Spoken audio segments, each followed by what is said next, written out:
YouTube? Welcome back to Watchthekettle. Today was a good day. Today was a really good day. Today's Saturday, and I got a call on Thursday by my AD saying, "Can you pop in on Saturday? I have something for you. I have a surprise for you."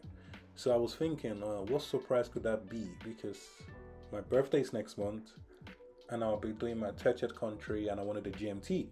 So I was like, could that possibly be the GMT call? I don't think so. He would wait for my birthday, right?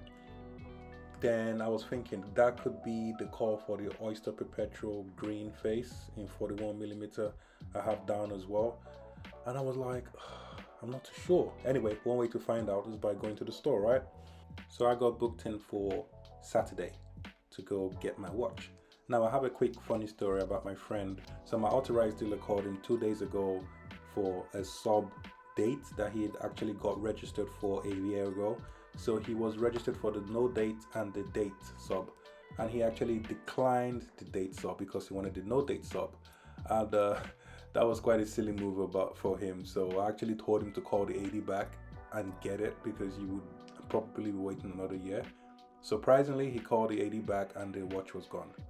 So we were a bit devastated about that, but luckily he got called again yesterday to actually get offered a date sub. So lucky him. Never had that before happen. So this is me walking to the Rolex AD. Surprisingly, we had quite a few watches in the window. We had a couple of date just for both men's and women, and we had a full rose gold root beer as well. So check them out. Shout out Lakeside Goldsmith. And over here we have me and my boy rocking our Submariners, no date and date, while patiently awaiting what surprise this could be, and I had no idea what watch this was going to be.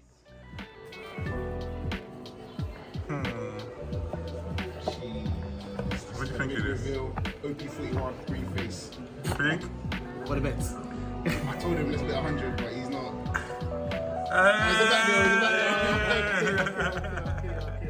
Nice.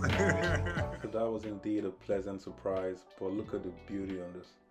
The Batgirl has always been my favorite in terms of comparing it to the Batman. So the Batman usually comes in oyster bracelet, and it was actually renewed in 2018 with a movement change and some little text to the dial. That's the only difference, but the color still remains the same.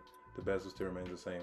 But they call the Batgirl this because it has a Jubilee bracelet, and we call the Batman because it actually has an oyster bracelet.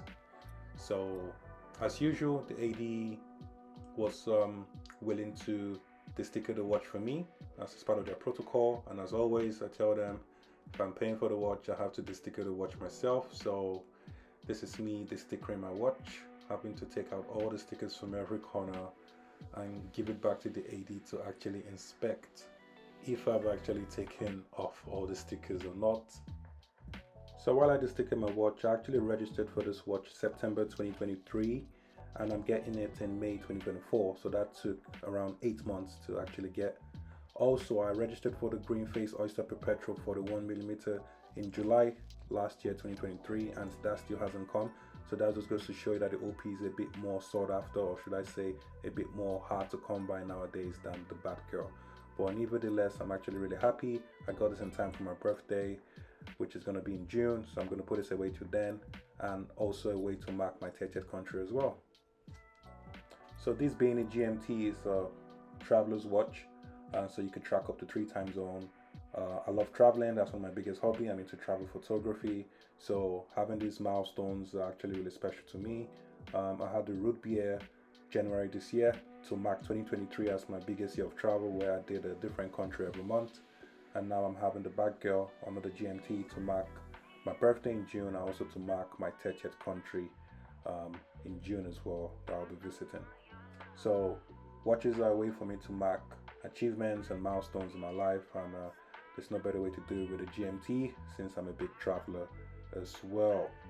So to get this watch from your AD is quite rare. You must have a good spend history, at least bought 1 or 2 Rolexes prior as well to get in the call, but nevertheless it's not as difficult to get nowadays. So it was a beautiful day. Today was a good day. That's a full root beer rose gold there, very heavy watch, out of my price bracket I would say. So yeah, we did have champagne as well, and it was a good day. Walking out of the store with a black bag just to draw less attention to myself, and I always wear the watch on my hand to avoid people trying to grab it. That blue on the Batgirl is such a vibrant blue, such a vibrant hue, and it's actually a really good color to wear and goes out with most outfits. So quick unboxing here. I always opt for the black bag coming from the Rolex store because we're in London and London is not the safest place to flex watches nowadays. So I don't want a Rolex bag or a Goldsmith bag just to draw less attention. And we have the box here. It's a small to medium sized box for steel sports Rolexes. If it was a full gold Rolex, then it would be a bigger box with the full precious metal. So typical Rolex unboxing, we have a cardboard within the cardboard, nothing too special here. Little plastic. The box itself is decent quality. I think Rolex could do a bit more better in terms of their presentation. Omega does a good job in terms of presentation of the box, but nevertheless, it's a good quality box. I never throw away the Rolex boxes just in case I was to sell it in the future, which I wouldn't, but yeah, kind of adds to the value as well. And opening the box, here we go. We have the Batgirl. That blue just strikes it for me. It just does it for me. I'm about to say I like the Batgirl, should I say, better than the Pepsi on Jubilee, but I don't know. I don't want to offend anyone watching the video, so put it down in the comments, guys. What do you prefer, the Pepsi or the Batgirl? So here we have a swing tag. Always good to keep this in the box as well. We also have the price tag as well that actually tells you the model. And yep, we also have some booklets in here as well. First we have the GMT booklet, just showing you how to track the 3 time zones and use the GMT function of the watch. So all these always remain in the box. Can't be bothered to read these. I read them online if I have to. I have my receipt as well, which I always leave in the box. And we also have the guarantee service card and the warranty card as well. So this is the service booklet, and we also have the card as well for the watch. So let's get into some specification of the watch. It comes in a 40mm case size diameter, has a trip lock screw down case as well of up to 100 meters, has a unidirectional rotatable bezel as well to track different time zone.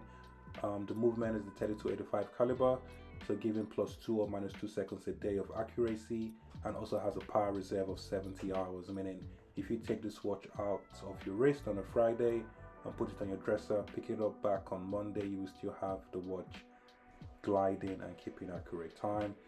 The reference is 126710 BLNR. So BL is actually blue and NR is noir, which is black in Rolex terminologies. So I'm basically still in the honeymoon stage of this watch. I actually love the blue. Initially, when I first saw the Batgirl, I didn't like the blue, but the more I saw it outside in the real light and not actually in the showroom, I actually liked it more. I would say this would be a great companion with my root beer. So it's another GMT in rose gold. So while traveling, I have the Batgirl for the daytime and also have the root beer for more of a dressy wear for the nighttime.